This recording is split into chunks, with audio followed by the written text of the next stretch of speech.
देवघर पालोजोरी के दुधानी गांव निवासी 28 वर्षीय मोहम्मद मिराज की पुलिस हिरासत में मौत मामले में झारखंड राज्य अल्पसंख्यक आयोग ने स्वतः संज्ञान लिया। इस सिलसिले में आयोग की 5 सदस्यीय टीम घटना की जांच को मृतक के गांव पहुंची और परिजन ग्रामीणों से पूरे मामले की जानकारी ली। इसके बाद देवघर परिसदन में अधिकारियों के साथ बैठक की। जांच टीम में झारखंड राज्य अल्पसंख्यक आयोग के उपाध्यक्ष प्राणेश सालोमन, ज्योति सिंह मथारू, सदस्य इकरारुल हसन, सविता टुडू और कारी बरकत अली शामिल थे। पत्रकारों से बात करते हुए आयोग के उपाध्यक्ष ज्योति सिंह मथारू ने माना कि मोहम्मद सिराज की मौत पुलिस हिरासत में हुई है।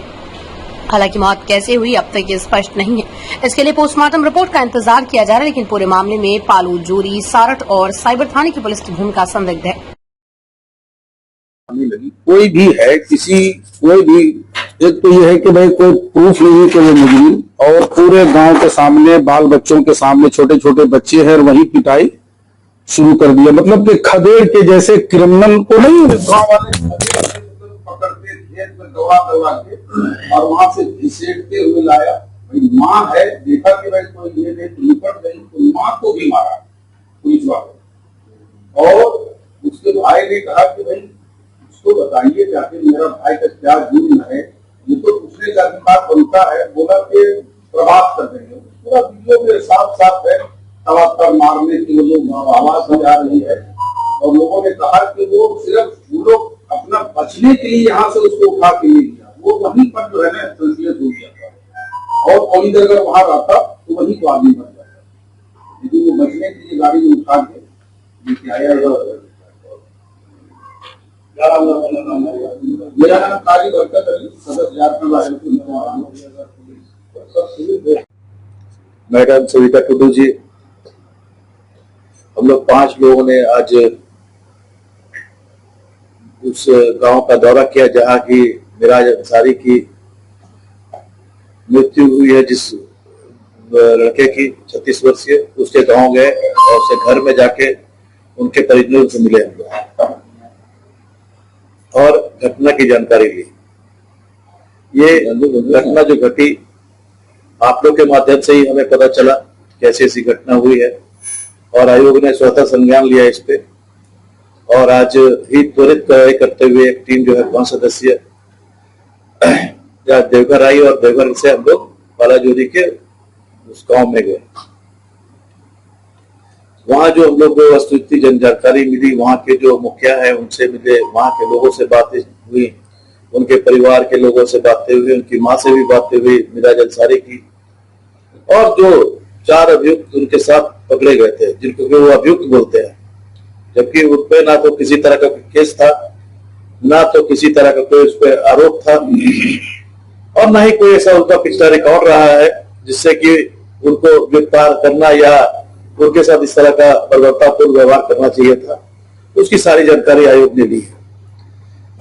और वहां से हम लोग जानकारी लेने के बाद सारे वहां के वीडियो फुटेज भी देखे हम लोगों ने कि किस तरह से जो है सादी वर्दी में वहां के नौजवान लड़के को पीट कर जो है बुरा हाल कर दिया, उसके बाद साथ में ले गई और इस बीच उसकी जो है मृत्यु हो गई। मृत्यु क्यों हुई इसका पता चल जाएगा जल्दी, क्योंकि पोस्टमार्टम भी हुआ है और उसका रिपोर्ट भी आया है और आयोग ने स्वतः संज्ञान लिया है, तो आयोग भी जो है कार्रवाई करेगी। उसी दौरान जो है हम लोग अभी प्रशासनिक अधिकारियों से भी बैठक कर उनसे भी चर्चा करेंगे और जो भी दोषी होंगे उनको जो है कड़ी से कड़ी सजा दिलाई जाएगी, क्योंकि एक नौजवान जो कि अपना परिवार को चलाता था, उसके छोटे छोटे बच्चे हैं, 2 बेटियां हैं, 1 बेटा है, और जो पुलिस थे वहां के जो साहब कहे अपना पाली जोड़े थाना और सारठ थाना प्रभारी और जो साइबर क्राइम के जो इंस्पेक्टर हैं, इन तीनों ने मिलकर जिस तरह से ये कार्रवाई को अंजाम दिया है, ये एकदम ही बर्दाश्त करने योग्य नहीं है कार्रवाई, क्योंकि ये पूर्ण रूप से मानवता को शर्मसार करने वाली बात है। पुलिस का काम है कि जनता की रक्षा करना, राज्य के लोगों को खुश रह सके उसकी सुरक्षा देना, ना कि इस तरह से मारना, लाठी से पीटना और उसको घसीटना और उसको ले जाना पकड़ के, और उसके बाद उसकी मृत्यु हो जाती है और उसके जस्ट उपरांत दूसरे दिन जो सुबह है वो 3 लोगों को बिना इसके छोड़ भी दिया जाता है। इसका मतलब है कि उसके पास कुछ, पुलिस के पास कुछ सबूत नहीं थे, आधार नहीं था उनके पास। तो फिर क्यों इस तरह किया गया, इसका जो है हम लोग जरूर संज्ञान लेके कार्रवाई करने का काम करेंगे। और मेरे साथी जो है परनेश सोलोमन जी भी अभी अपनी बातों को रखेंगे। इसलिए अभी हम लोग डिटेल में भी समीक्षा होगा एक एक बिंदु पर। काफी बातें आई हैं और कुछ ऐसी बातें हैं वो जांच के बाद ही उसको डिस्कस करना सही रहेगा। तो सर आयोग ये मानती है कि उसकी कस्टोडियल डेथ हुई है। देखिए, प्रथम दृष्टया जो है मामला कि पुलिस जो ले गई है पुलिस ले गई है, बड़ी मिला है पुलिस की अभिरक्षा पुलिस हुई है और वहीं पर ऑन स्पॉट इतना वीडियो चल रहा है, नहीं देख रहे हैं किस तरह खड़े करके क्या कोई हेनियस क्राइम है या कोई बहुत बड़ा वही कर दिया। आप किसी को पकड़िएगा, जुडिशियल कस्टडी में लीजिएगा, जांच कीजिएगा अपने यहाँ, आप रोडे पर खेते में बाजार में मारते रहिएगा, रपेट के पानी मांगेगा नहीं दीजिएगा। आप बोलिए जवान लड़के का जिस तरह से आप पूछ लीजिए। ठीक है, तो अभी और सब बातें, चूंकि इस प्रकार की मामले में जो है कि बहुत से बिंदु पर विचार किया जाता है, सिर्फ एक पहलू नहीं होता इसका।